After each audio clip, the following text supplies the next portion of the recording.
toi, est-ce que tu viens pour les vacances? Nous, on n'a pas changé d'adresse.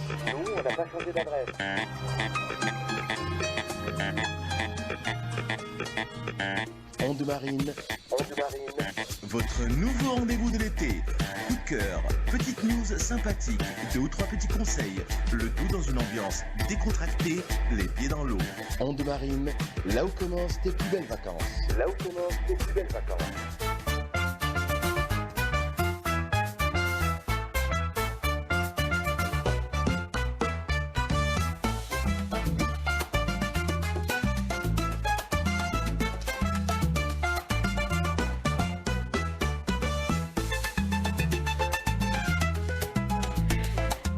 On arrive à la deuxième partie de notre émission Onde Marine à 15h07. Quel bonheur de vous retrouver.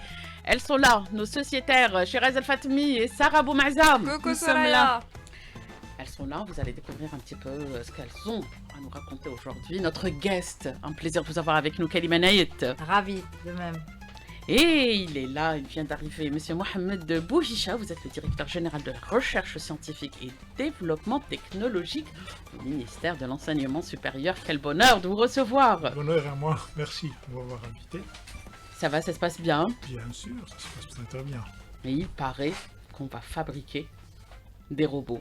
Direct. Oui, on a... Direct, c'est l'annonce du jour. Et bien justement, grâce à un professeur à l'université de Qingdao en Chine, donc hier il s'est entretenu avec On s'était entretenu le avec ministre. lui, avec le ministre, pour lancer un écosystème de fabrication de robots. Et dans ce cadre-là, on s'est entendu de se focaliser sur 3 types de robots. Le premier robot, ça serait le robot chien, qui est en vogue. À 4 pattes. Qui est en vogue chez les TikTok, etc. Le deuxième, c'est un robot humanoïde, un robot qui ressemble un petit peu à l'humain. Et le troisième, c'est un robot automobile autonome. C'est un cargo autonome qui permet de pratiquement d'acheminer toute cargaison, toutes sortes de marchandises là ou là. Donc ils sont très en vogue maintenant au niveau des pays qui sont un petit peu robotisés, tels que la on Chine. les voit depuis On les voit. quelques Maintenant, décennies. on veut en quelque sorte créer cet écosystème-là, parce qu'il s'agit de consolider les efforts qui ont été entrepris déjà au niveau de certaines universités qui ont cette filière de robotisme. Et les centres de recherche de référence, c'est le CDTA, de Bab Hassan. Donc, et on voulait aussi, en quelque sorte, utiliser le talent qui existe au niveau du pôle de Sidi Abdallah.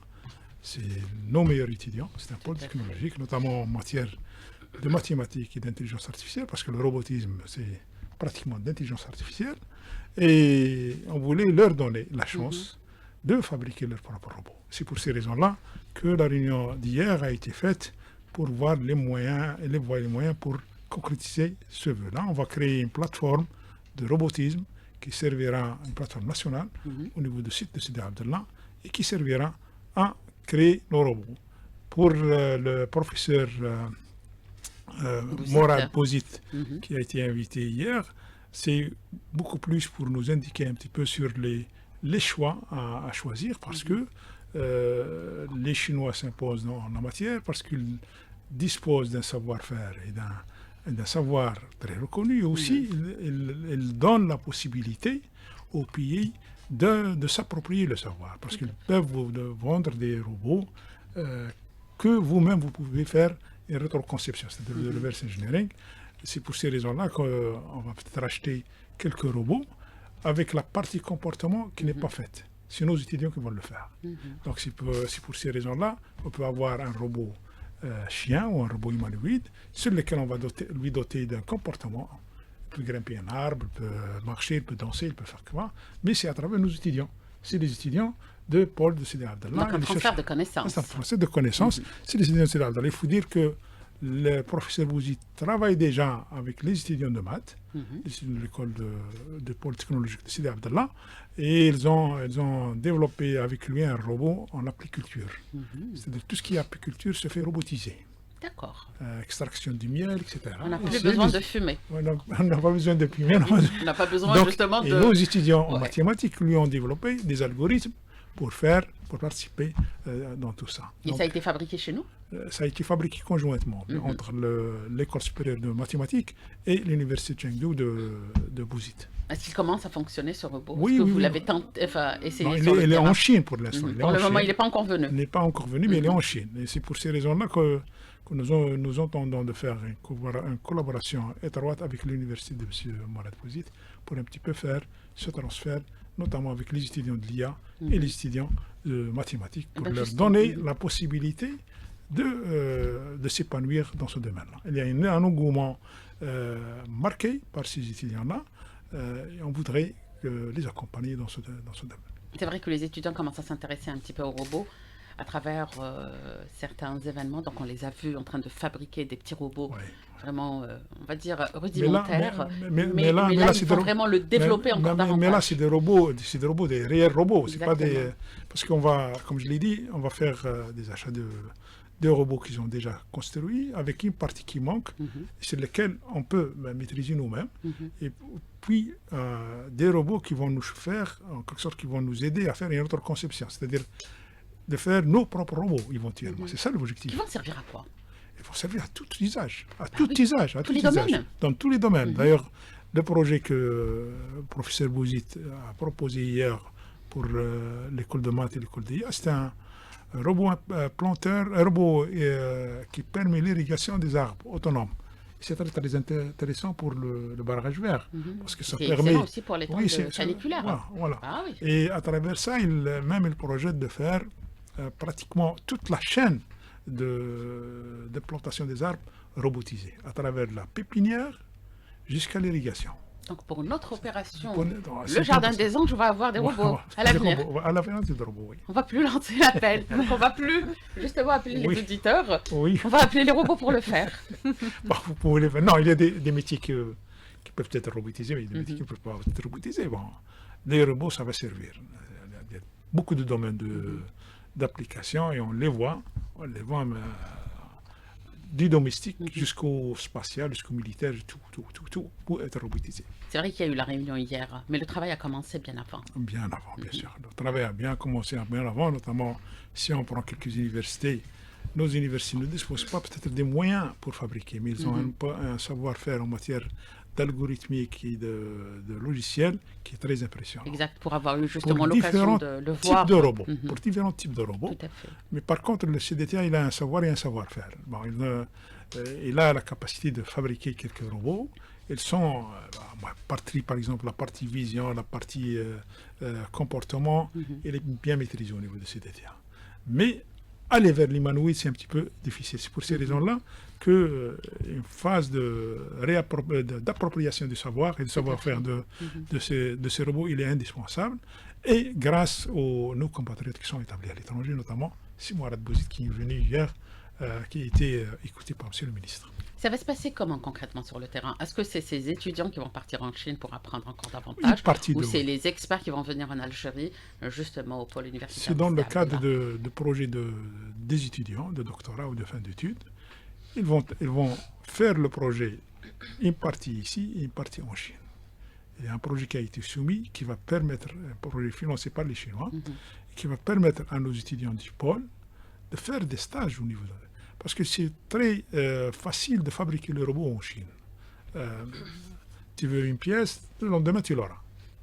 Parce qu'ils sont, c'est la... On a l'impression que c'est magique. C'est magique, ouais, parce que Bah oui, en ils sont Chine, habitués. c'est la plateforme manufacturière du monde. On le sait tous. On le sait tous. Donc, on peut fabriquer un robot en un clin d'œil, c'est-à-dire en disant les mots, en une journée. Par contre, Un jeu de construction. Un jeu pour de eux. construction pour eux. Et par contre, une fois que le robot il est construit, on peut l'amener en Algérie, parce que le robot, il faut dire qu'il est composé de 3 parties. Il y a une partie qui est mécanique, il y a une partie qui est un petit peu digitale, les microcontrôleurs, etc. Exact. Et il y a une partie qui est du niveau comportemental, c'est-à-dire tout ce qui est comportement du robot. Exactement. Et cette partie-là, c'est de l'IA.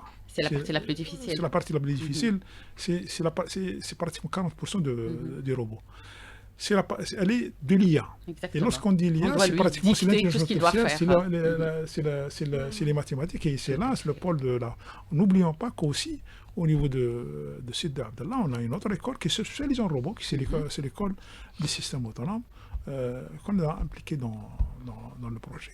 Donc, ça serait le noyau révélateur, le noyau qui va nous permettre de construire nos propres robots éventuellement en Algérie. Ben justement, M. Bouhicha, on a l'exemple de Morad Bouzid, qui est justement un savoir-faire. Il va partager ce savoir-faire en compagnie de ceux avec qui il travaille depuis quelques années. Comment faire justement pour impliquer un maximum d'Algériens, cette diaspora qui a justement cette possibilité d'offrir et de ramener de nouvelles technologies? C'était l'objectif du Haut Conseil qu'on vient de lancer les assises du Haut Conseil des compétences scientifiques. L'objectif, c'était ça, c'est de permettre à tous nos compatriotes établis à l'étranger de participer au développement du pays. Je pense que le président de la République a pris les décisions idoines et justes pour permettre à nos compatriotes scientifiques établis à l'étranger de participer. C'est un conseil qui est formé essentiellement, pratiquement, quasi totalement, par nos compatriotes. Il n'y a pas des locaux. Et ça permettra d'être un véhicule pour ces compétences scientifiques. Et tous les projets de l'État, notamment structurants, seront en quelque sorte soumis à ce conseil-là pour avis. Et on leur donne la possibilité aussi de donner leur avis, des recommandations sur des voies et des pistes qu'on devrait prendre en charge. Leur terrain, bien sûr, idoine pour les compétences scientifiques, ça serait la recherche et l'enseignement supérieur, mais le domaine économique et culturel et social reste toujours, ils peuvent intervenir là-dessus. Donc, pour ce cadre-là, je pense avec l'intervention de ce conseil-là, on essaie de carter notre matériel de grise qui est établi à l'étranger. Donc, M. Bouhicha, aujourd'hui, on doit s'habituer à avoir des robots avec nous. Wow, dans le prochain futur, oui. Ben oui, ils seront avec nous, je veux dire, dans les administrations, dans les usines. Oui, parce qu'il faut être un petit peu intelligent, il faut être pragmatique dans les choses que vous faites, parce que si vous voulez recréer un robot Scratch ex nihilo, ça serait très très difficile. C'est pour ces raisons-là que le meilleur process, c'est de faire la rétroconception des robots qui déjà existent. Et les Chinois offrent cette piste-là. Parce que si on veut faire ça avec un autre partenaire, ça serait difficile. Ben, j'imagine. La Chine, pour conquérir le marché, il vous donne la possibilité de faire une rétroconception. Donc, dans un futur proche, on peut espérer avoir justement un robot à la maison qui fait le ménage à notre place. Bien sûr, bien sûr. Il est le bienvenu. Le robot chien ou le robot humanoïde peuvent faire ça, parce que ce que je viens d'expliquer, c'est qu'on ramène un robot sans la partie comportementale, et on dit à nos étudiants, par exemple, qui sont très doués, de lui injecter un IA, une intelligence artificielle, qui lui sert comme apprentissage de faire le ménage. Il va faire le ménage, sans aucun souci. Vous l'apprenez de s'asseoir à ma place, de parler sur la chaise, je parle sur la chaise. Ça me plaît beaucoup. C'est Est-ce que ça ne va pas déranger justement ces personnes qui aiment travailler? Ouais, justement. Est-ce que ça ne va pas prendre la place? Non, C'est effrayant, je trouve. Pas du tout. On va travailler, on va créer une coexistence pacifique entre nous. Pour le ménage avec plaisir. Mais tu bougeras moins. Quand vous avez cité, par exemple, c'était un exemple, l'apiculture. Donc, qu'adviendra-t-il de ces apiculteurs? Je veux dire, est-ce qu'ils vont continuer dans leur métier ou Écoutez, il y a un problème. Il y a un problème énorme pour l'apiculteur, parce qu'ils placent leurs ruches un petit peu dans des zones éloignées, ils ne peuvent pas les surveiller. Bon, il y a des solutions qui ont été proposées par des étudiants, moyennant des IoT, etc., pour un petit peu faire un tracking par Internet, mais cette fois-ci, cette solution, elle est robotisée. Moi, comme apiculteur, je n'en ai pas besoin. C'est-à-dire que j'ai un robot qui va faire ça à ma place. Ça ne remplace pas l'humain. Ça ne va pas remplacer la personne. L'humain, c'est lui qui décide où placer la ruche, etc. Très bien. Donc lui, il va faire... Il va faire le travail. Oui. Étant donné qu'il y a un petit chien, donc on peut avoir un petit chien pour garder par exemple la maison. Sûr. Il est là, il nous raconte un petit peu ce qui s'est passé. Ça, c'est bien. Oui, ça, c'est ce que je viens de vous expliquer. C'est-à-dire, c'est cette possibilité offerte à nos étudiants de faire parler ou faire... En plus, nous avons des pépites. Des pépites Oui, pour avoir eu justement l'occasion avec Souad Medja Mesha Je pense à mon petit chat. Donc, avec Souad Medja, on a sillonné les universités, on a rencontré des étudiants aux 4 coins de l'Algérie. Et franchement, il y a beaucoup à faire. Il y a beaucoup à faire. Et ils sont capables de le faire. Son avenir. Et notamment les gens de Sidi Abdallah, il faut le dire. Quoi qu'on dit, c'est une élite. Eh ben, c'est l'occasion aussi pour ces bacheliers qui veulent intégrer. Qu'est-ce qu'on peut donner à ces étudiants comme conseil? Comme conseil, il faut donner, il faut ces faire nouveaux bacheliers, surtout. Oui, il faut faire ce qu'on veut faire, premièrement. Il ne faut pas vraiment essayer de faire ce que tout le monde fait. Et je pense que tous les parcours peuvent valoir. Exactement. Tous les parcours peuvent valoir. Tous les domaines. Tous les domaines peuvent valoir. Et l'affectation se ferait en fonction de la moyenne. Il ne faut pas que les gens se disent que j'ai une mauvaise moyenne, je ne peux pas faire grand-chose, mais tu peux faire grand-chose. J'ai beaucoup d'exemples d'étudiants qui ont fait de l'informatique au niveau des universités au sud du pays, avec une moyenne de 10 ou 11. Et maintenant, ils se trouvent comme des grandes sommités en informatique à l'étranger. Exact. Parce qu'ils ont pu faire le master, le doctorat à l'étranger. Ça ne veut pas dire que vous faites ici, vous faites là. Il faut faire ce que vous voulez faire. Tout à fait. En fonction de vos moyens. C'est la première règle. C'est ça, c'est la règle. Il ne faut surtout pas faire une chose que vous ne voulez pas faire. Oui, c'est très important de faire des études qui nous passionnent. Tout à fait. Tout à fait. Tout comme le métier. Quand on fait un métier qu'on aime, on n'a pas cette impression d'aller travailler. C'est un plaisir de le faire. Monsieur Bouguicha, vous allez rester avec nous dans notre émission. Vous allez participer avec nous. Oui. Et justement, notre guest aujourd'hui, on devait revenir sur cette nouvelle, on va dire Kalima Nayet. Elle était sur les stages. Aujourd'hui, elle est sur les planches. Les planches du TNA, le Théâtre National Algérien. Très, très belle aventure. Et Katma. Et Ketma, c'est pour ça que j'ai parlé de Ketma. En fait, Ketma, ça a été donc le titre choisi par Amel Meneret, qui est metteur en scène donc, de la pièce Mourtabsa, on va dire, d'une pièce donc, écrite par Federico Lorca, et qui s'intitule La Casa de Bernarda Alba. Et la maison donc, de Bernarda Alba. Mais elle a choisi donc avec tout son team donc de l'intituler avec cet esprit algérien Ketma. Alors nous sommes donc des femmes sur scène, des comédiennes, une panoplie de très très belles comédiennes talentueuses.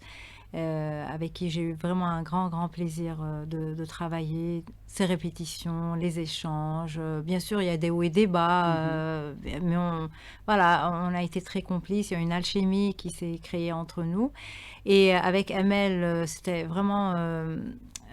c'était très, je dirais pas facile de travailler avec elle.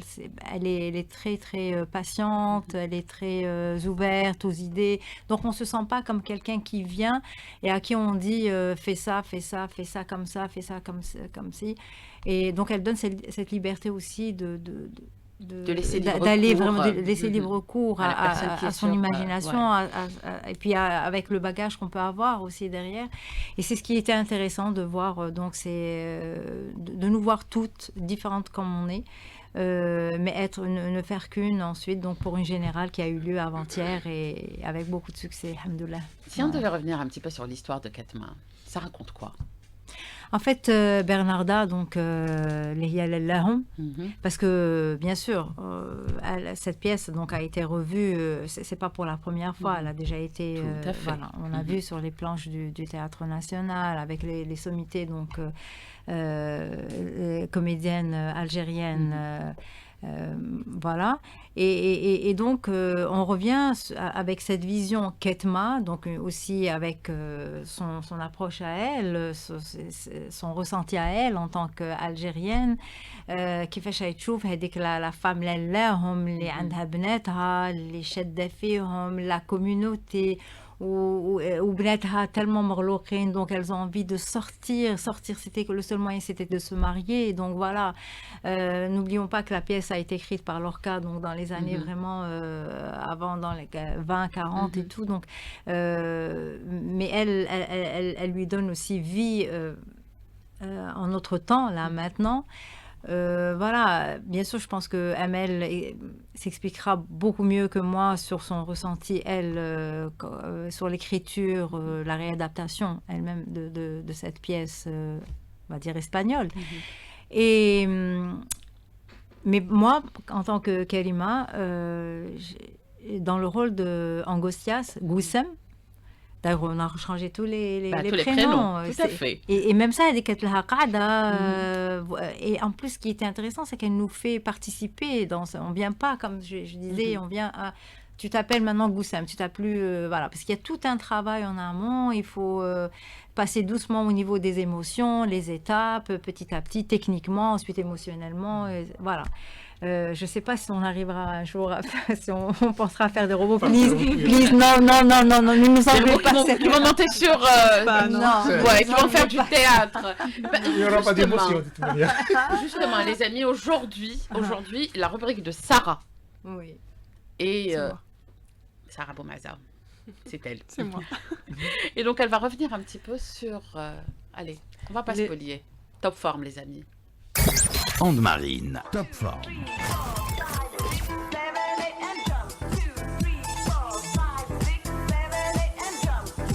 Allez, pour résumer un petit peu la situation, les bienfaits du théâtre. Les bienfaits du théâtre, Ouais. oui. Ils sont nombreux, Tout à fait. n'est-ce pas? Oh, Oui. Alors, le théâtre est bien plus qu'un art. C'est un véritable outil que chacun devrait avoir au moins testé une fois dans sa vie, par tous les bienfaits qu'il apporte. C'est comme une boîte à outils essentielle à avoir dans sa vie quotidienne et professionnelle. Dans le début de l'humanité, le théâtre désignait l'acteur qui racontait, qui revivait une expérience de chasse, de conflit, pour le partager avec son groupe. Un peu comme le Gouel. Voilà. Mais en fait, c'était ça, Et de ça, base, raconter ça cette a vie quotidienne. commencé comme ça. Mhm. C'était l'échange.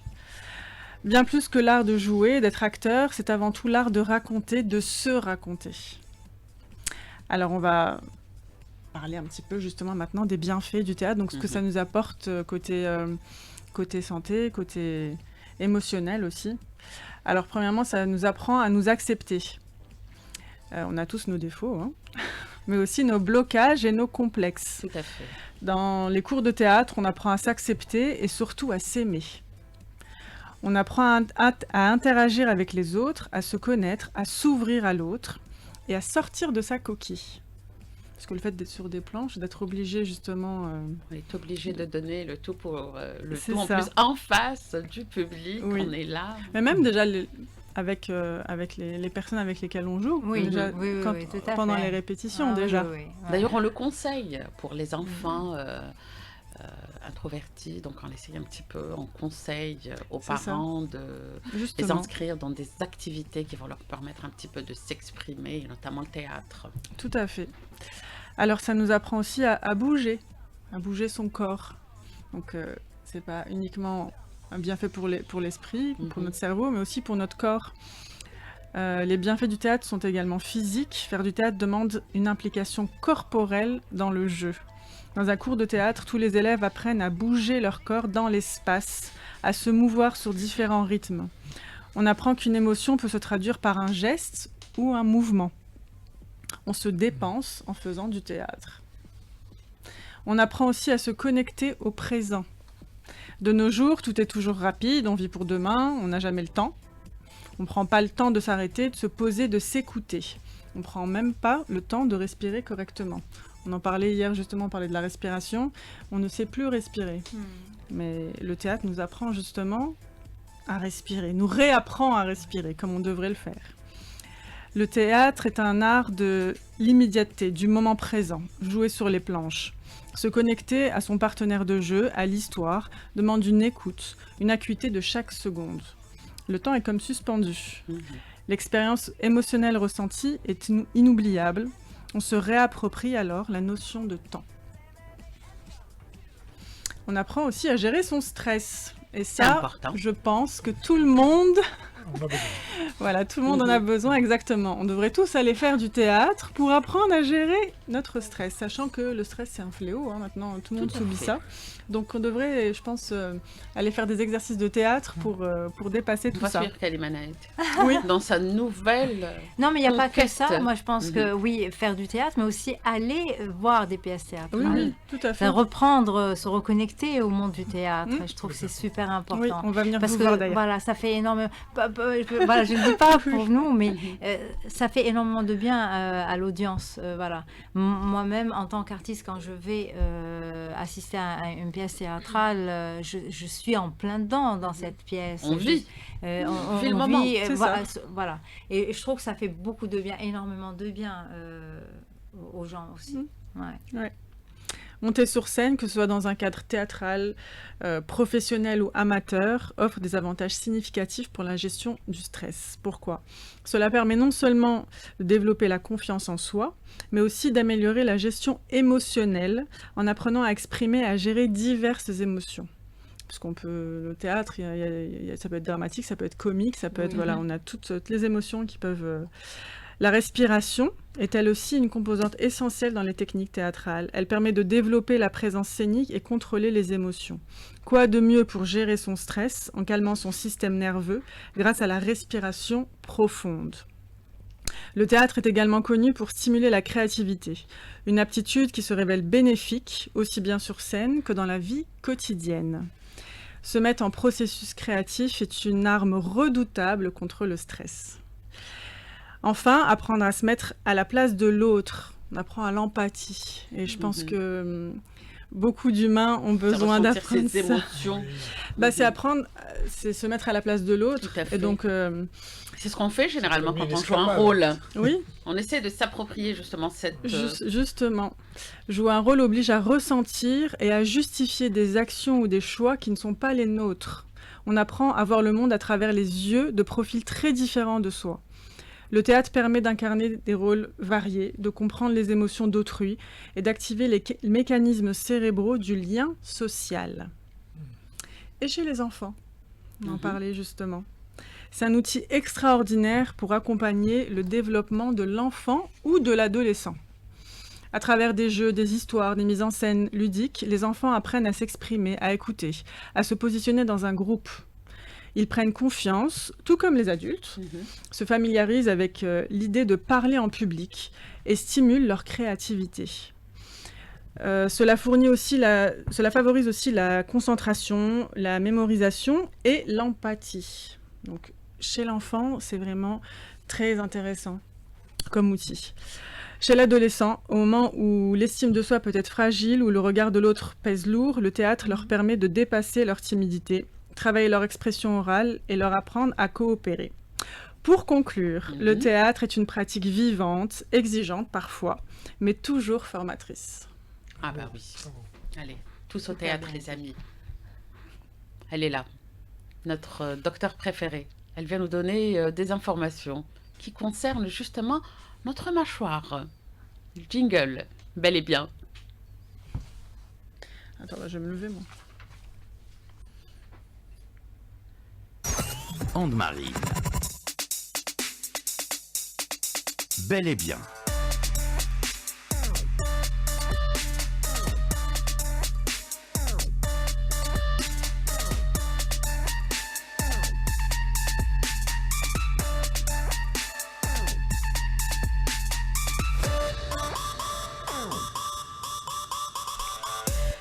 Docteur Selma Zorlech, bonjour. Bonjour à tous. Alors on se retrouve encore une fois pour avoir des informations qui sont intéressantes par rapport à tout ce qui est dentaire et pour la mâchoire. Exact, il faut dire. Docteur Jumaï Zorlech, je ne sais pas si vous avez remarqué. Regardez le sourire. Regardez le sourire, c'est très très important, on a besoin de ce sourire. Mais est-ce que vous avez remarqué qu'en ce moment on a l'impression que les mâchoires ont rétréci?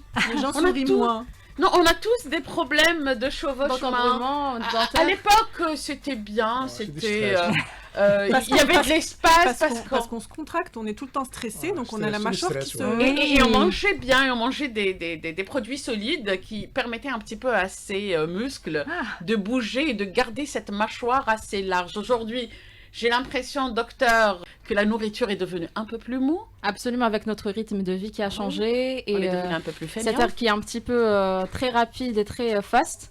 Donc, on se retrouve en train de manger des aliments qui sont un petit peu mous. Donc, il faut dire que chez nos ancêtres les plus anciens, les mâchoires étaient un peu plus grandes, plus robustes et plus avancées. Les muscles masticateurs étaient très puissants car ils devaient mâcher des aliments qui sont durs, qui sont fibreux et peu transformés, pas comme maintenant. Et les dents, notamment les molaires et les canines, étaient un peu plus grosses et plus volumineuses. Le volume du menton aussi, il a changé.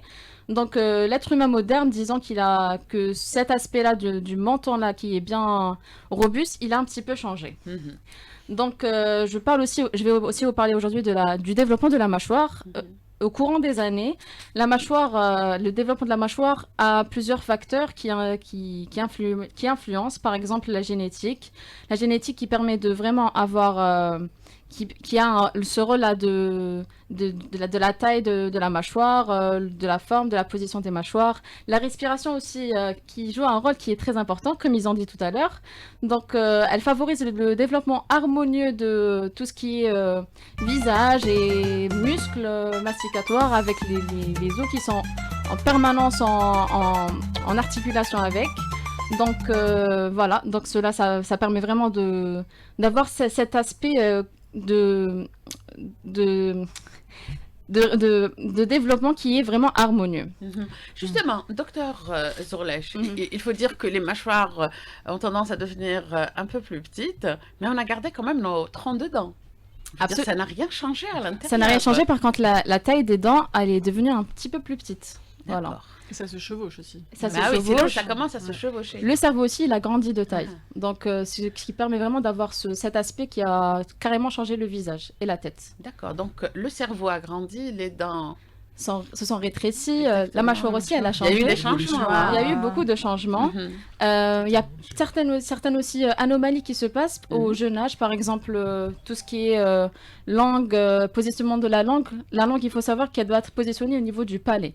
Donc cela, c'est vraiment la position physiologique. Donc si jamais vous avez vos enfants qui se retrouvent avec une position, toujours la langue qui sort par exemple, il faut vraiment aller, consulter et voir un dentiste, parce que c'est vraiment pas normal de se retrouver avec ce genre de position, ce qui va vraiment engendrer des problèmes de mâchoire plus tard, de développement de mâchoire plus tard. Donc se retrouver soit avec un maxillaire qui est un petit peu plus gros par rapport à la mandibule, ou bien le contraire. Voilà. Est-ce que c'est le moment justement d'aller consulter, je veux dire pendant les vacances, et là je parle justement de ces enfants qui ont des problèmes de chevauchement, est-ce que on va dire les vacances vont leur permettre un petit peu de s'habituer à ces petites bagues qu'on va leur placer. Il ne faut pas attendre à ce qu'on ait toutes les dents en définitive pour pouvoir consulter un orthodontiste. Bien au contraire, on peut aller consulter dès qu'on trouve qu'il y a des anomalies. Et on peut même sur les dents de lait, même sur les dents de lait, absolument. D'ailleurs, les dents de lait, c'est des dents très importantes car ils gardent l'espace. Donc, si jamais on se retrouve avec une dent de lait qui est cariée, cela peut peut engendrer des caries vraiment par rapport aux dents définitives. Donc, il faut commencer finalement dès l'apparition. Dès l'apparition des dents, tout simplement. Voilà. Donc, on peut faire une consultation dès l'âge de 6 à 7 ans. Voir un orthodontiste et vraiment aller consulter pour voir s'il y a un manque d'espace, s'il y a un manque de place, si la mâchoire est en avant ou en arrière, s'il y a une mauvaise occlusion.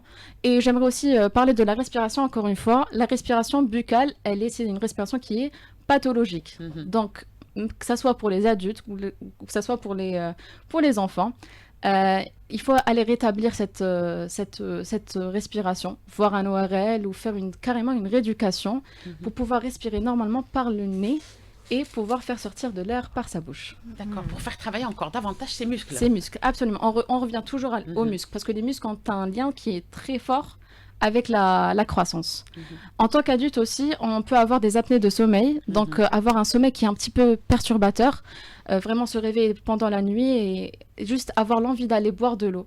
Cela est très fréquent chez les adultes et vraiment on perd un petit peu de la concentration pendant la journée. Donc voilà, on peut vivre vraiment d'une manière très... on est vraiment mal à l'aise, donc voilà, il faut aller consulter dès qu'on a ces petits symptômes d'anomalie. Voilà. Merci beaucoup, docteur. Avec plaisir. C'est le Mazorlèche. Avec plaisir. Elle vient tous les lundis pour nous donner des informations et quelques astuces pour garder une dentition sympathique. C'est ça aussi, hein. C'est ce sourire qui va nous permettre un petit peu de rentrer en contact avec le monde extérieur. Onde marine. Bibliophile.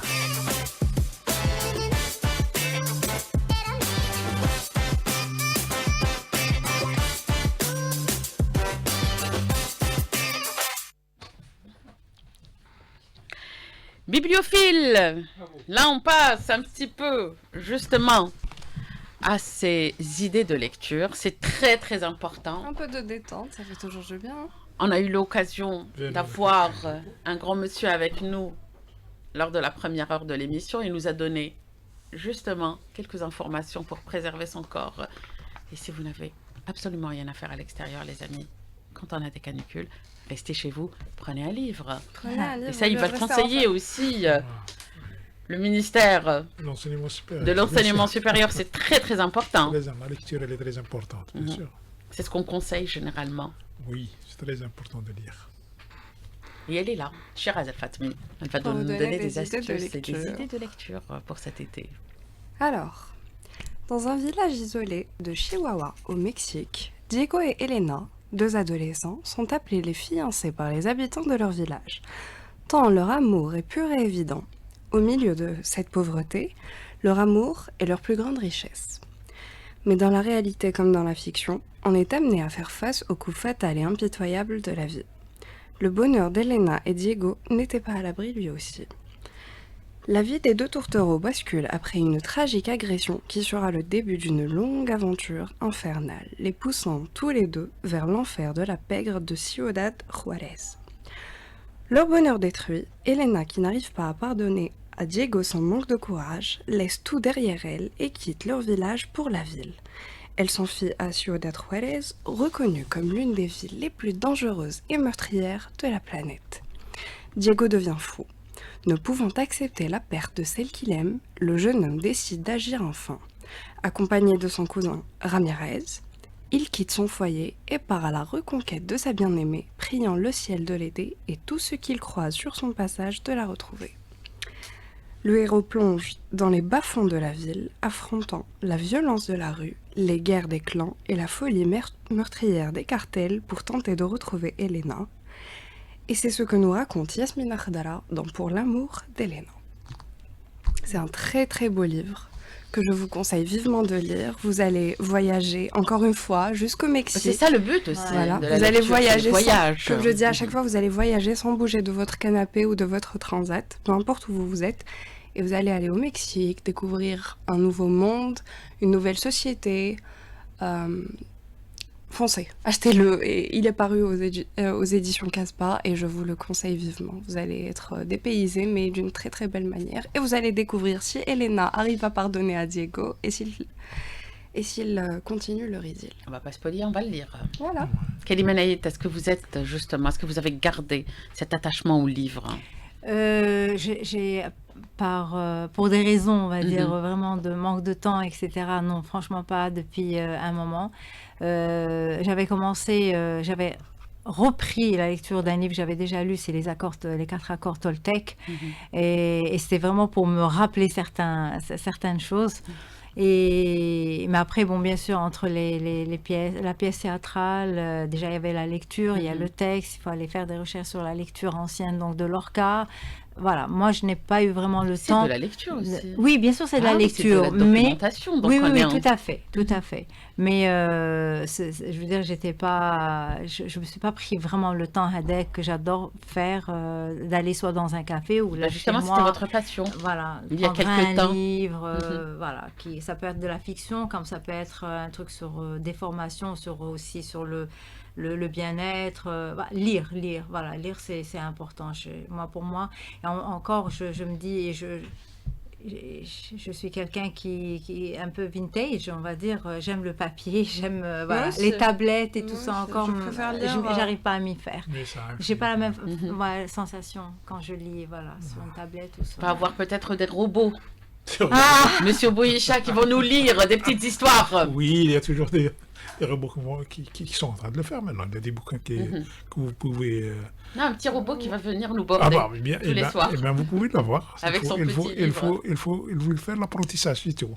Il peut le faire sans aucun problème. Mais il y a lieu de dire que l'invasion de ces social media, ils ont un petit peu poussé la lecture de l'ancienne lecture, un petit peu... Ce contact avec le papier. Maintenant, le contact avec le téléphone, il est pratiquement... Je me rappelle à une époque donnée, lorsque on partait en Angleterre, par exemple, vous trouvez tous les gens lire des livres, et j'étais impressionné, parce que le peuple britannique lit beaucoup de livres. Maintenant, lorsque vous allez à une même place, vous allez trouver des gens qui sont pratiquement en train de se fixer sur les téléphones. Tout le monde qui est sur son smartphone. Même pour la nouvelle génération, c'est devenu une lecture électronique. Voilà, c'est ça. C'est pour ces raisons-là qu'on passe notre temps à lire. À lire. Mais il faut que les gens pensent de temps en temps de lire des œuvres littéraires parce que ça ouvre la voie, ça construit un process dans la mémoire de la personne pour avoir une identité quelque part et construire l'être humain lui-même. C'est pour ça. Pour moi, je passe la plupart de mon temps de lire. Mais lire des documents scientifiques. Je suis obligé de par mon métier, tout ce qui concerne les sciences, tout ce qui concerne les politiques scientifiques. Il faut être attaqué, voilà, c'est ça. De la musique, les amis, pour cette dernière rubrique. Une chanson, une histoire. Anne-Marine, une chanson, une histoire. Get ready.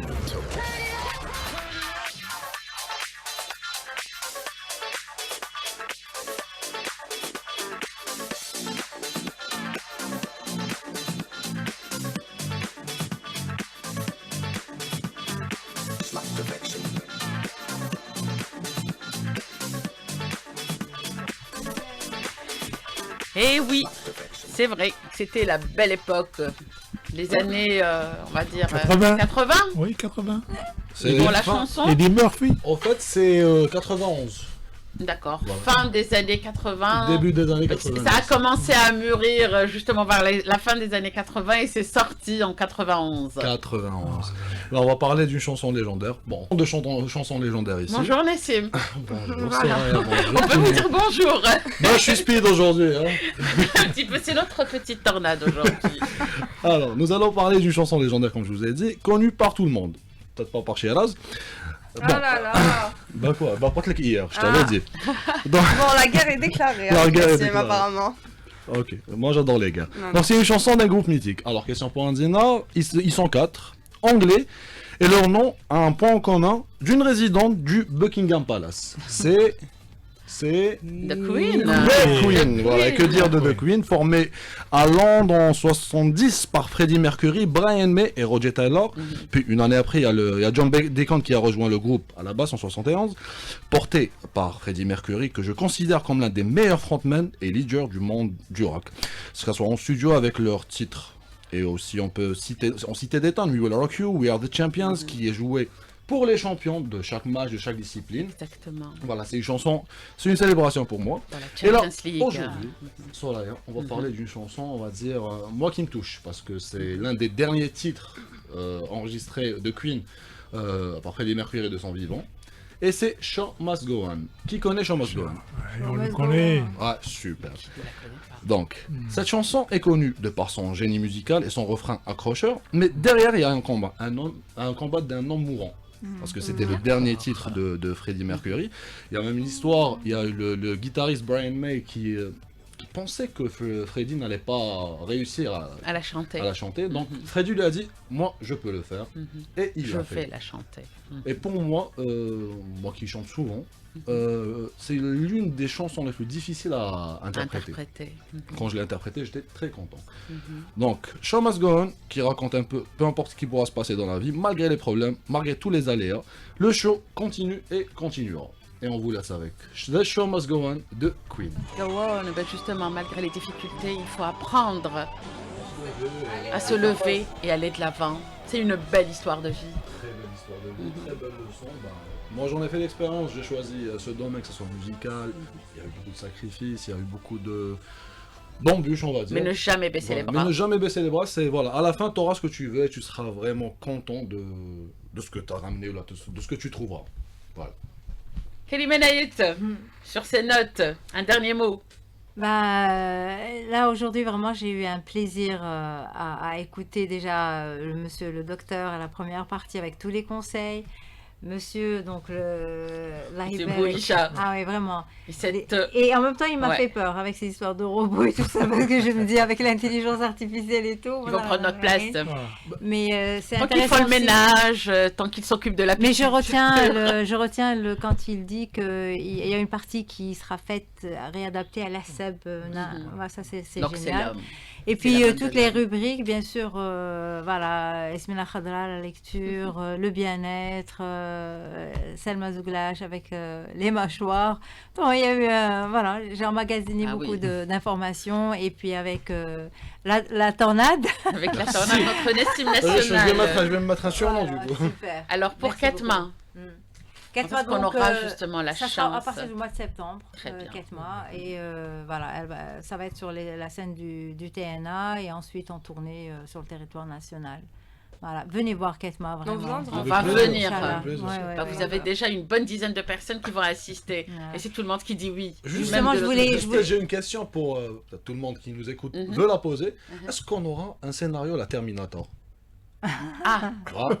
Voilà, donc c'est une question intéressante. Ne vous inquiétez pas, c'est de la science-fiction. Oui, Nassim, arrête de leur faire peur, arrête. Monsieur Mohamed Bouhicha, tu leur fais peur. Un dernier mot. C'est très, très enrichissant aujourd'hui, notamment par le dernier, la chanson de Queen, parce que ça me rappelle une époque où vous étiez justement. Oui, j'étais attaché à Queen, le groupe Queen. Et vous étiez en Angleterre. En Angleterre, et j'ai pratiquement assisté à la mort de Freddie. C'était une peine pour moi, pas Queen. Oui, mais c'était très enrichissant que cette émission soit culturelle et tout ça, avec le théâtre, la lecture, le bien-être. Et la recherche. La recherche, bien sûr. Et la recherche, et la musique. À la fin, ça, c'est un mix d'énergie, de jouvence que... C'est une très belle coïncidence que vous soyez un grand fan de Queen et que Nessim, sans même vous connaître, ait choisi cette chanson. C'est une très très belle coïncidence. Et c'est la première... Bon, d'habitude, je choisis les chansons le matin. Celle-là, je l'ai choisie hier soir. Pourquoi je travaille toujours à la dernière minute, voilà Nessim. Il y a un bon résultat. Toute une liste, une semaine à l'avance pour qu'on sache de quoi vous allez parler dans la semaine. Voilà, c'est pour faire mon jeu. Sera puni. Merci beaucoup, merci les sociétaires, merci à vous, Monsieur Bouhicha, merci pour tout ce que vous faites pour les jeunes, merci pour ces collaborations, merci pour ces innovations, cette recherche. Merci, je vous remercie. Et à très bientôt. À très très bientôt, merci. Dans d'autres émissions. Merci Kalima Naït. Merci à toi Soraya, merci la chaîne 3. Merci. Et on va venir vous applaudir. Oui. Très bientôt. Donc à partir applaudir tout le monde, oui. Je voulais justement, très vite fait, je voulais vraiment remercier Amel Meneret de m'avoir choisi dans cette pièce, mais aussi toutes les comédiennes, toute la chimie qu'il y a eu, mais aussi l'équipe technique, tout le monde. On a été vraiment bien accueillis au TNA et ça se passe très très bien, alhamdoulilah. Juste avant la sortie, vous allez revenir tous ensemble. Oui, Inch'Allah, oui. Je viendrai au mode tournade, Inch'Allah, pour vous. Voilà, ça va être au mode tournade. Bon, je vais les laisser discuter comme d'habitude à la fin de l'émission. On arrive à la fin. Rendez-vous demain, à partir de 14h sur Al-Chéchin 3. C'est pour Onde Marine, comme tous les dimanches, lundi et mardi. Merci.